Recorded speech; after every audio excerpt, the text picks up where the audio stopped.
नमस्कार, प्रणाम आप सभी को। आपका स्वागत करती हूँ लोकार्पण न्यूज में और मैं आपके साथ नंदिनी मोदी। इस समय हरिद्वार के कनखल में मौजूद हैं और एक मुद्दा आपके सामने लेकर आए हैं जो है हरिद्वार का कॉरिडोर का मुद्दा। काफी सालों से ये चलता हुआ नजर आ रहा था, लेकिन अभी हाल फिलहाल में इस मुद्दे ने एक तूल पकड़ ली है, एक आग पकड़ ली है और सभी व्यापार मंडल आप देख रहे होंगे कनखल के, आपको बता दें सिंधवार के, आपको बता दें बंगाली मोड़ के, दक्षेश्वर महादेव के व्यापार मंडल, पहाड़ी बाजार के और ये सारे के सारे सभी व्यापार मंडल इस समय यहाँ पे लोग मौजूद हैं।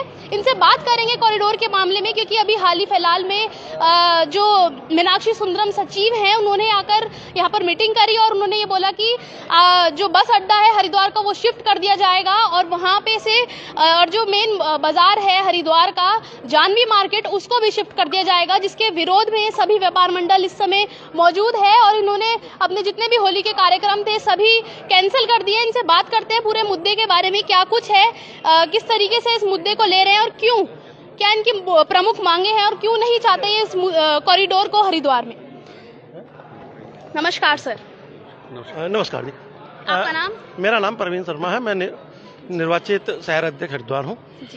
आप जो जानवी मार्केट के जो प्रभावित दुकानदार होने वाले हैं ना, वो हमारे बीच में भी मौजूद है, उनसे भी बाइट लेंगे जरूर। आप भी आगे आ जाए मैम। तो सर पहले बताएं ये आपका मुद्दा क्या चीज है, एक बार थोड़ा सा विस्तार में समझाइए।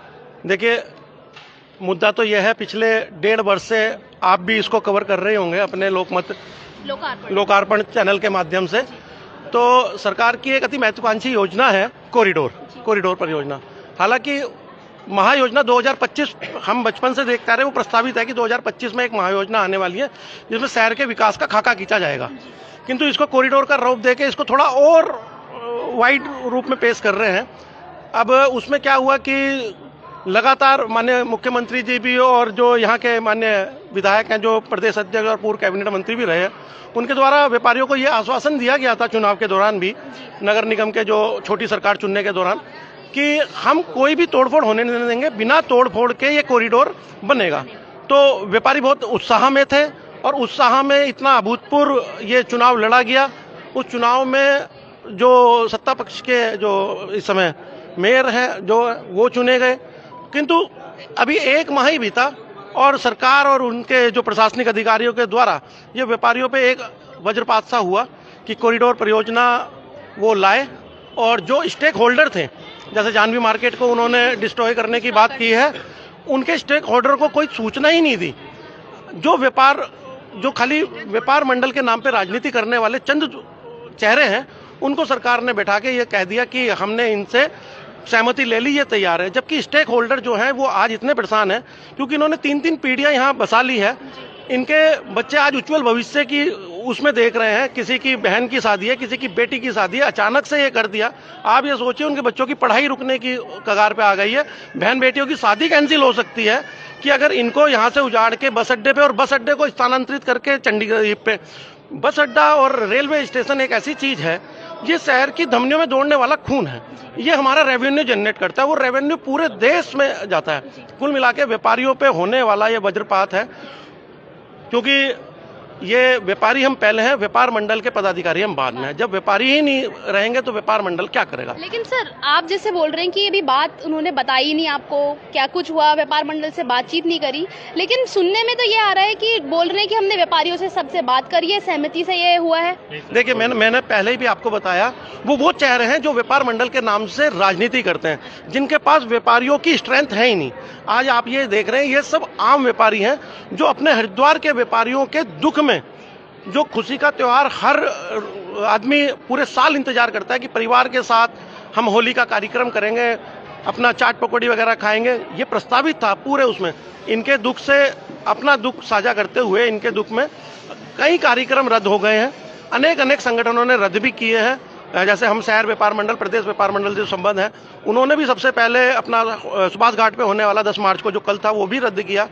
तो इन्होंने एक हाथ आगे बढ़ते हुए कनखल शहर व्यापार मंडल रजिस्टर्ड ने इसको सरकार के बुद्धि शुद्धि यज्ञ, और क्योंकि हनुमान जी बुद्धि के दाता हैं तो उनका आह्वान सुंदरकांड के माध्यम से किया है कि हमारे जो यशस्वी मुख्यमंत्री हैं पुष्कर धाकड़ धामी जी, उनके दिमाग में से ये कॉरिडोर की जो परियोजना है उसको निकालने का काम करें और अधिकारियों को समझाएं कि जो स्टेक होल्डर है उनसे पहले पूरी तरह से वार्ता करें। जब तक वो संतुष्ट न हो जाएं, आप ये तोड़फोड़ की कोई योजना ना रहे।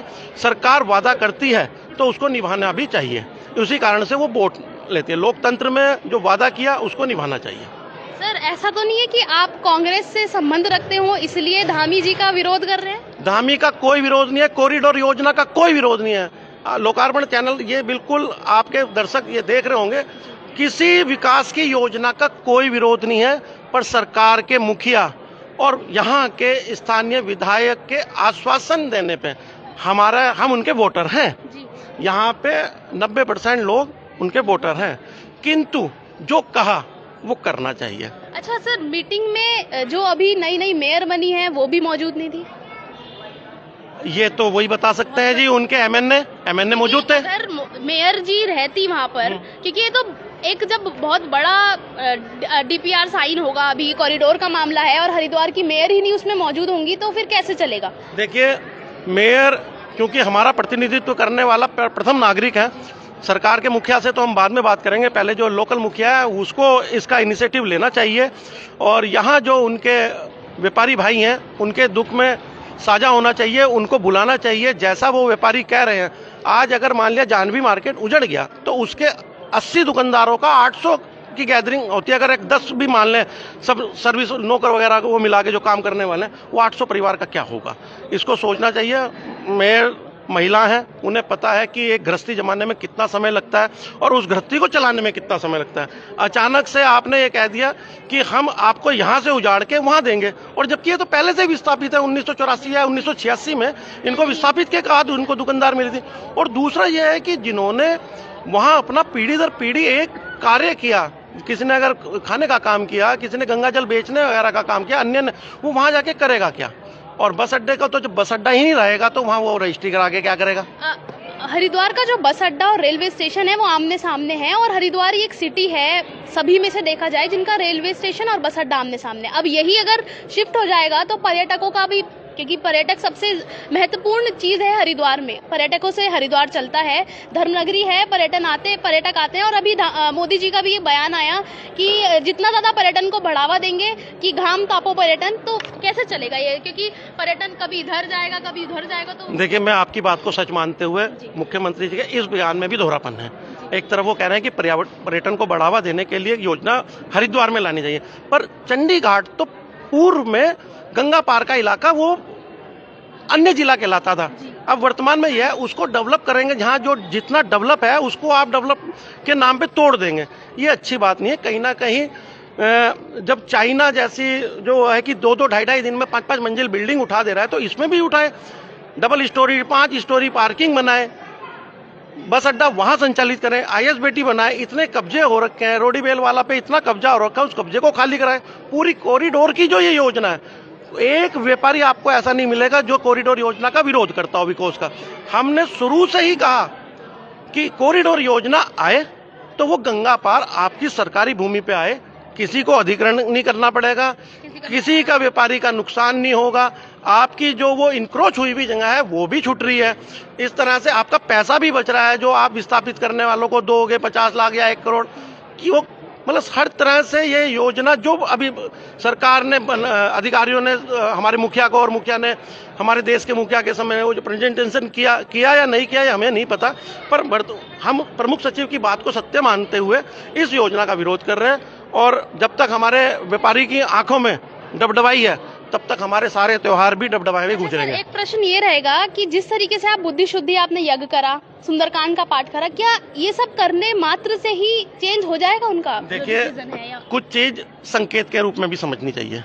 ये एक सांकेतिक है, ये यहाँ से यज्ञ के रूप में शुरू हुआ। जब हम भगवान राम वनवास गए इसलिए थे, उनका पृथ्वी पर वो प्रकटीकरण हुआ ही इसलिए था कि यज्ञ को जो रोकने वाले राक्षस हैं उनका विनाश करें और यज्ञ पूरे हो जाए। तो आज इस यज्ञ की शुरुआत हुई। हर व्यापार मंडल से मेरा आग्रह रहेगा, हर इकाई से मेरा आग्रह रहेगा कि एक होने की जरूरत है।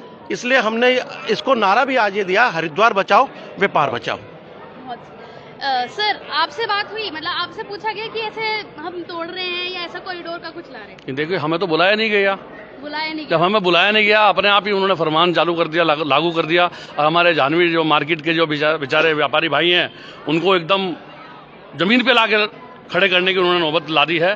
और हमारे बीच हमारे लोग भी आए हुए हैं, हम उनके दुख के साथ खड़े हुए हैं, कंधे से कंधा मिलाकर खड़े हुए हैं। और आज हमने जो अपना होली मिलन का प्रोग्राम कैंसिल करके बुद्धि शुद्धि या कि जो उनके सरकार के लिए किया है, और भगवान हनुमान जी का सुंदरकांड कि भगवान उनकी बुद्धि को थोड़ा सही कर दे और उनका जो जाह्नवी मार्केट तोड़ने का जो उनके विचार मन में आया वो निकल जाए, हमारे व्यापारी भाइयों का व्यापार बच जाए। तो चलिए, अब जो मेन जाह्नवी मार्केट है हरिद्वार का, आपको वहाँ पे भी खबर करेंगे और वहाँ पे भी लोगों के जो विचार है वो आपको दिखवाएंगे। अभी मेन जो जाह्नवी मार्केट की वहाँ पे व्यापार में जो उनकी वहाँ पे भी एक शॉप है, मैम से बात करते हैं क्या कुछ उनका कहना है। मैम नमस्कार। नमस्कार। क्या नाम है आपका? मेरा नाम निशा गुप्ता है। मैम क्या आपकी मांगे हैं और किस चीज़ के लिए विरोध कर रहे हैं आप? ये आप मतलब चाहते नहीं है कि कॉरिडोर आए क्या? सबसे पहले तो कंखल व्यापार मंडल का मैं हार्दिक दिल से आभार करती हूँ कि उन्होंने हमारे लिए अपनी होली का जो मिलन अवसर होता है वो उन्होंने कैंसिल करके ये सब किया। सबसे पहले तो आप सबका आभार। और दूसरा ये कि आप ये पूछो कि क्या मांग है। मांग शुरू से एक ही है, हम जहाँ हैं वहीं हमें रहने दिया जाए, हमें कहीं नहीं जाना। और सबसे पहली बात तो जो विस्थापित हो चुके हैं उनको दोबारा से विस्थापित, एक ही जगह को बार बार। और दूसरा कहते हैं बस अड्डे। आपने अभी अभी कहा जैसे कि एक हरिद्वार सिटी ऐसी है, और मेरा भी कहना यही है, हरिद्वार एक सिटी ऐसी है कि रेलवे आमने सामने, कोई हमसे भी पूछता है तो हमारा सीधा रास्ता रहता है कि आपको जाना है, एकदम सीधा जाना है, ना इधर ना उधर। ठीक है, तो मेरा सिर्फ ये है कि करना क्या चाहते हैं ये लोग, हरिद्वार को कहाँ ले जाना। मतलब हरिद्वार एक धार्मिक स्थल है, इससे टूरिस्ट आते हैं सब कुछ। ये दोबारा से ऋषिकेश जैसा कि राफ्टिंग वगैरह शुरू करवाना चाहते हैं या क्या चीज़ करना चाहते हैं ये लोग? ये बार वगैरह खुलवाना चाहते हैं क्या? क्योंकि अगर बस अड्डे ही नहीं रहने का तो कैसे लोग परेशान नहीं होंगे? कोई कैसे हाल से आता है। जाह्नवी मार्केट एक मुख्य मार्केट है हरिद्वार का। 80 लोगों की वहाँ दुकानें हैं, वो अगर तहस नहस हो जाती हैं तो आप क्या करने वाले? क्योंकि आपको लगता है कि ये सब करने से धामी जी के ऊपर या सचिव के ऊपर कुछ होने वाला है, वो चेंज करेंगे? पहले तो मैं धामी जी से और मदन कौशिक जी से एक ही सवाल पूछना चाहती हूँ। जब वोट होने थे, जब तक इलेक्शन था, तब तक तो उनका ये नारा रहा कि किसी भी व्यापारी को किसी भी तरीके का कोई कष्ट नहीं होगा, कोई तोड़फोड़ नहीं होगी। सिर्फ वो इलेक्शन के वोट हासिल करने के लिए था क्या, या ये सिर्फ एक प्लान था? सबसे पहले तो मैं उन्हीं से पूछना चाहती हूँ आपके माध्यम से कि ये सिर्फ प्लान था। मतलब ये सिर्फ अपनी राजनीति ही देखनी है। हम लोगों का क्या, हम ठीक है आपके जितने नहीं हैं मगर हैं तो कुछ। हम अपने बच्चों को, मेरी खुद की 2 बेटियां हैं, अभी दोनों में से किसी की शादी नहीं हुई है। एक मॉडलिंग अपने कैरियर पे आगे ध्यान रही है, अभी 9th में है, मैं कैसे पढ़ाऊंगी? आज की फीस जानते हैं आप लोग क्या है? कैसे मैनेज करेंगे हम लोग? आप देख रहे हैं माँ है, उनका दर्द उनकी आंखों में झलक रहा है। क्योंकि बेटियां जब आ जाती हैं, तो मैं भी एक बेटी हूँ, और कितना ज़्यादा एक पेरेंट्स के ऊपर रहता है कि अपने बच्चों को पढ़ाना है, आगे करना है। अब उनकी जो मेन मार्केट है जिससे वो कमाते हैं, रोजगार करते हैं, वही अगर उनसे छिन जाएगा तो वो कैसे करेंगे?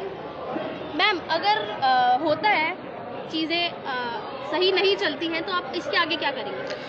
क्या आंदोलन रहने वाले? बिल्कुल रहेगा, जहाँ तक लड़ा जाएगा वहाँ तक लड़ना पड़ेगा, वो सब करेंगे। मरने की स्थिति आई तो मरने के लिए भी तैयार बैठे। अपना रोजगार, उनका कहना है कि आपके जूता स्टॉल, वॉशरूम, क्या हमारी गद्दियों के ऊपर जूता स्टॉल और वॉशरूम? आप खुद ही बताइए ना। एक तरफ तो गंगा जी है और दूसरी तरफ आप वॉशरूम।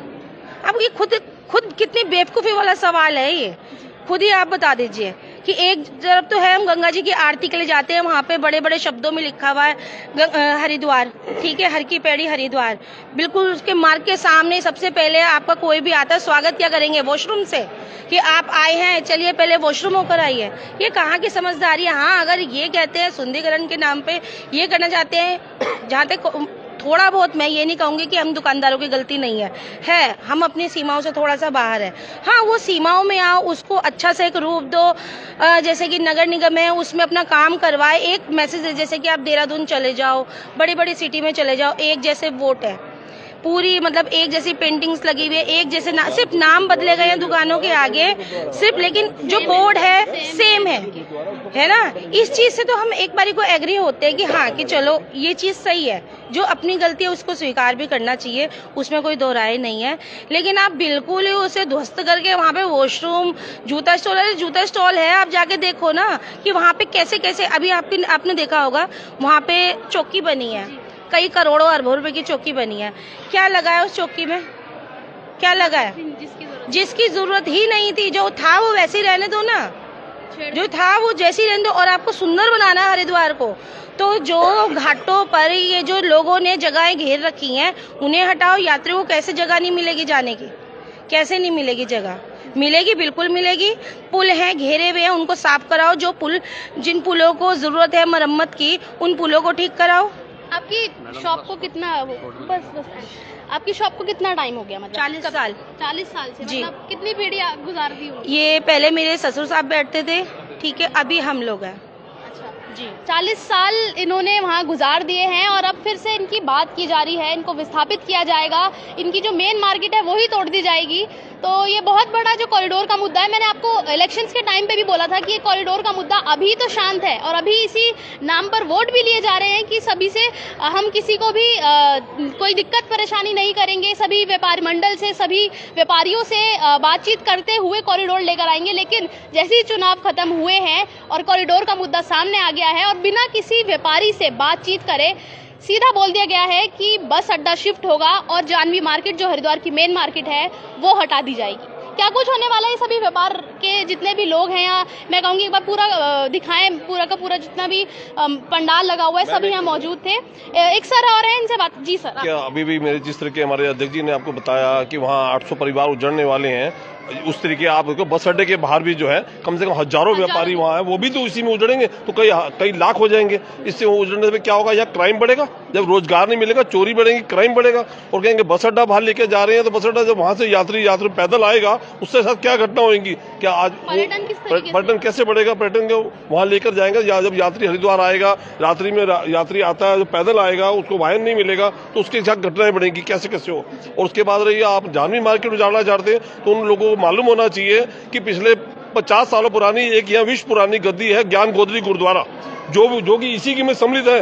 क्या वो गुरु सिख समाज जो प्रेमनगर आश्रम पे अपना अखाड़ा जोड़ के बैठा है, क्या इसके उजाड़ने के बाद वो लोग नहीं आएंगे, वो आक्रोश नहीं करेंगे? तो क्या जहाँ सिखों गुरु की गद्दी के चरण पड़े हैं आज से 50 साल पहले के वहाँ गुरुद्वारा बना हुआ था, क्या वो अपने शौचालय या जूता स्टॉल बनाने देंगे? क्या सरकार के अभी तो ये पहले चरण में बोला गया है ये 2 चीज हटाने के लिए, अभी दूसरा चरण भी आएगा, हो सकता है जो हरिद्वार का 4 चरण है, मोती मार्केट, मोती बाजार चाह रही है, ये चरणबद्ध चाह रही है, परत करेगी। आप पहला स्टाइल है, उन्होंने 10 स्टेप पे करना है, वो व्यापारियों में वो कह रहे हैं फूट डालो, जैसे राजनीतिक दल कहते हैं फूट डालो राज करो। आज हम लोगों को कह रहे हैं कि आप लोगों का नहीं हो रहा, कल उस व्यापारी को आपका तो नहीं हो रहा, वो परत एक बार करेंगे। इस तरीके पूरे 2027 में यहाँ जो अर्धकुंभ भी है और MLA के चुनाव भी है, जब तक वो 2 स्टेप करेंगे उसके बाद 2033 में महाकुंभ हरिद्वार में आ रहा है, उसको देखते हैं वो तब तक वो सारे कार्य निपटा देंगे और व्यापारियों में फूट डाल के अपना कार्य संपन्न कर लेंगे। एक आखिरी प्रश्न पूछूंगी मैं, आपका भी थोड़ा समय ले रही हूँ। आप चाहते क्या है? मतलब जैसे अभी कॉरिडोर का आ गया है, आप विरोध कर रहे हैं, तो आप उनको सॉल्यूशन क्या देना चाहेंगे कि अगर हम ये नहीं हो तो ये मैडम हम तो ये चाहते हैं, देखिए हमारे व्यापारी को किसी भी तरीके से कोई नुकसान नहीं होना चाहिए। हमारे व्यापारी जहाँ पर बसे हुए हैं, कई सालों से बसे हुए हैं, उनकी रोजी रोटी वहीं से चल रही है, उनको वहाँ से विस्थापित ना किया जाए। हमारा यही सरकार से डिमांड है, बस हम यही चाहते हैं। सौंदर्यीकरण अपनी एक सौंदर्यीकरण हम चाहते हैं, सौंदर्यीकरण हो, लेकिन सौंदर्यीकरण जब सरकारी जमीन पड़ी है, आप उस पर सौंदर्यीकरण क्यों नहीं करना चाहते? क्यों व्यापारी के पेट पे लात मार रहे हैं आप? तो सर इसमें व्यापार ही नहीं, जो रहने वाले लोग हैं, घर बार सभी। अभी तो घरों की तो बात ही नहीं आई है ना, अभी तो व्यापारी के ऊपर बात आई है। वो भी आएगा, अभी तो व्यापारी से शुरू। देखिए मैडम, उन्होंने चार चरणों में बात की है, 4 चरण 8 साल में पूरे करेंगे उन्होंने बोल दिया है। पहला चरण ये है, उसके बाद दूसरा चरण कौन सा होगा नहीं पता। उन्होंने अंधे में रखा हुआ है सब व्यापारियों को भी और जो भी स्टेक होल्डर है सबको। तो मैं ये कहना चाहूँगा, एक बार उनका DPR एक बार सबके सामने सार्वजनिक कर दिया जाए, कर देते तो हो सकता है इतना रोष ना होता। तो मैं यही कहना चाहूँगा आपके माध्यम से कि इसको DPR को पुनः एक बार उस पर सोच विचार करें और व्यापारियों का जो है नुकसान होने से बचाएं। धन्यवाद। बहुत बहुत धन्यवाद। आपने जिस तरीके से सुना कि सभी अभी जितने भी व्यापारी हैं सभी आक्रोश में हैं और जो कॉरिडोर का मुद्दा है ये अभी शुरू ही हुआ है और 8 साल का ये 4 चरण में होना है बाकी, तो इसमें धीरे धीरे आपको सारी चीज़ों से मिलवाते चलेंगे और तब तक के लिए आप देखते हैं लोकार्पण। बहुत बहुत धन्यवाद।